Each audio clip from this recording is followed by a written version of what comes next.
Hi friends, అందరికీ welcome to our channel అండి. రైతులందరికీ కూడా ఇది భారీగా గుడ్ న్యూస్ అని చెప్పుకోవచ్చండి.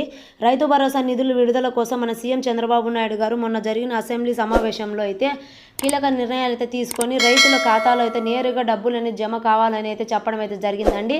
19వ విడత 18వ విడత నిధులు అనేది విడుదల చేసి విడుదల వారీగా సంవత్సరానికి 20,000 రూపాయలు అనేది రైతుల ఖాతాలో జమ కావాల్సిందే అని చెప్పడం అయితే జరిగిందండి.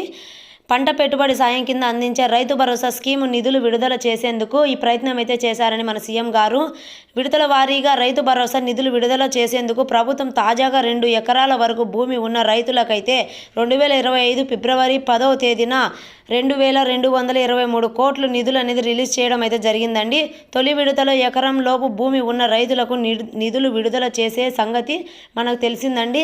2 దశల్లో కలిపి ఇప్పటి వరకు మొత్తం 34,75,994 మంది రైతుల ఖాతాలో రైతు భరోసా నిధులు అనేది జమ అవ్వాలని మన సీఎం గారు అయితే వెల్లడించడం అయితే జరిగిందండి.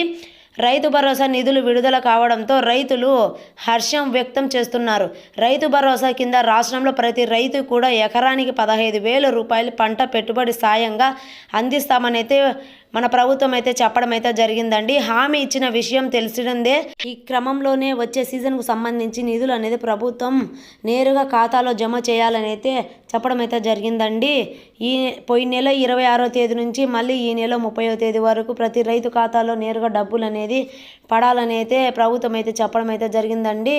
ఈ తేదీన రైతులకు పంట పెట్టుబడి సాయం కింద అందించేందుకు ఈ పథకాన్ని ముఖ్యమంత్రి గారు రైతులకు అయితే ఎకరానికి 12,000 రూపాయల చొప్పున 2 విడతల వారీగా అందజేసి ఈ పథకం మొదటి విడతగా 6,000 రూపాయలు రైతుల ఖాతాలో జమ చేయాలని అయితే చెప్పడం అయితే జరిగిందండి. 27వ తేదీ నుంచి రైతుల ఖాతాలో డబ్బులు జమ చేస్తారు అని చెప్పడం అయితే జరిగింది. ఆ తర్వాత రాష్ట్ర వ్యాప్తంగా రైతులకు రైతు భరోసా కోసం ఎదురు చూస్తుండగా మార్చి 31వ తేదీ వరకు అందరి రైతు ఖాతాలో రైతు భరోసా నిధులు విడుదల చేయాలని అయితే ప్రభుత్వం అయితే వెల్లడించిందండి. నా వీడియో చూస్తున్న ప్రతి ఒక్కరూ లైక్ చేసి షేర్ చేసి సబ్స్క్రైబ్ చేయండి ఫ్రెండ్స్. మరిన్ని విషయాలు మనం నెక్స్ట్ వీడియోలో క్లారిటీగా తెలుసుకుందాము. గవర్నమెంట్ నుంచి వచ్చే ఏ అప్డేట్ అయినా ముందుగా మీరు పొందాలంటే నా ఛానల్ వెంటనే సబ్స్క్రైబ్ చేసుకోండి.